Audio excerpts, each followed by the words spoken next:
Te he buscado tanto tiempo bajo lluvia. Many of us, deep down, if we're honest, consider Good Friday something of a necessary evil, a step along the way to resurrection. That suffering is heavy and to be avoided, that we avoid pain and seek pleasure. And yet, today, as we celebrate the Eucharist, as we celebrate the feast of the body and blood of the Lord, a different perspective is opened up to us. We can't really start our consideration of the Eucharist on Holy Thursday. We really have to go to the next day, when Jesus, in fact, breaks his body open for us, when Jesus pours out his blood, the last drop of his blood for us. And to understand that sacrifice of the cross as a great temple sacrifice and as the supreme love, as the moment that changed everything. I guess in some ways the Annunciation and Jesus's being conceived is very significant. And of course, resurrection and ascension and Pentecost are key to who we are as a church. But humanity is forever changed in this sacrifice that deeply connects us to God, in this gift of love supreme. And so what we find on Good Friday is the sacrifice as was made of all the oxen and goats, all of the temple sacrifices, the peace offerings, in which God's people offered God a meal and shared it with him, in which we offered God the blood and the best cuts and burnt them as holocaust so that they could go to God as we shared in the rest of the meat of the animal and shared a meal with God and were united in communion with him as best as human beings could do. But remember, Christianity always flips everything upside down. And in Christianity, God can do better than us. And so God, rather than accepting our Holocaust, he invites us into the sacrificial meal. He, as priest, Jesus, as the high priest, sacrifices his own flesh and blood and shares with us the best portions, the lifeblood, his flesh. And we join God in a sacrificial meal. That's what we celebrate on Holy Thursday, is the partaking of that meal that is sacrificed on Good Friday. And I know that when we start to speak of eternity, when we consider the end times in which we live, it's hard to think of a timeline.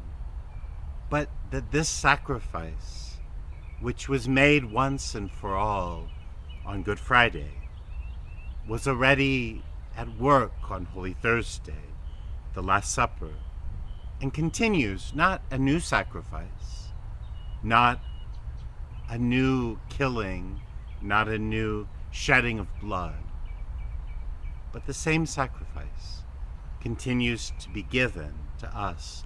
We continue to share in that sacrifice until in the fullness of time we are at the banquet feast of the Lamb, until we can drink of the cup with him in the kingdom.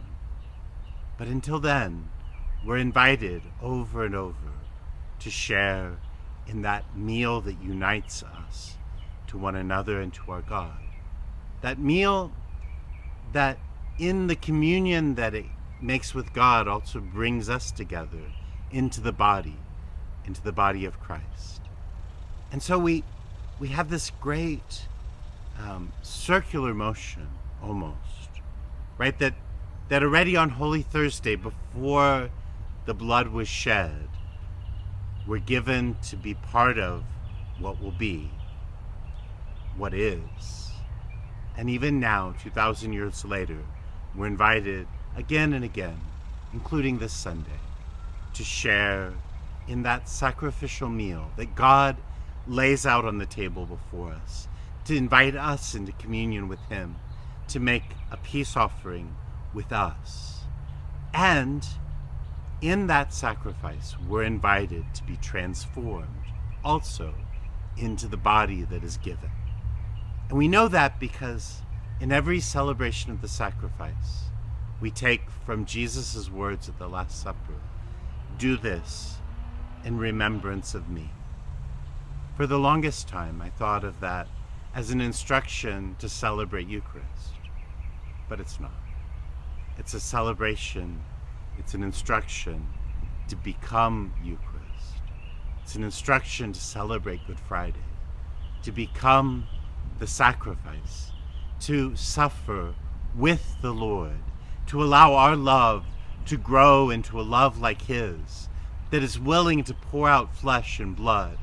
He said, "This is my body broken for you. This is my blood poured out for you. Do this." This pouring out of body and blood in remembrance of me.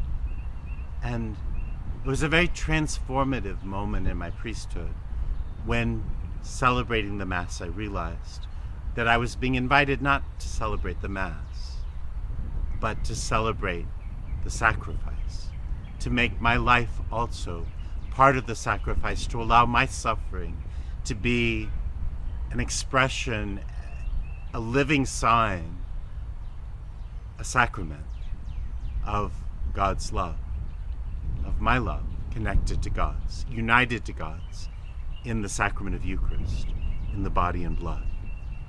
And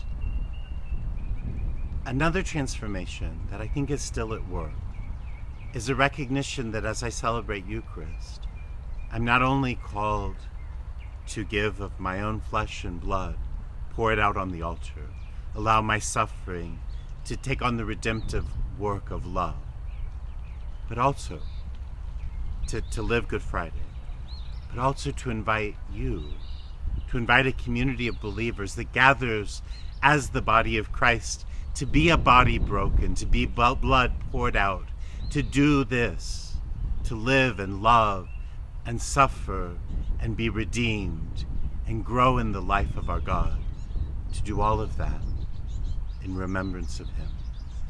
That as we celebrate this Eucharist, we celebrate the love of a God who transformed and united us with each other and mostly with our God by pouring out His body, His blood, by sharing His body, by inviting us to the table of His sacrificial meal.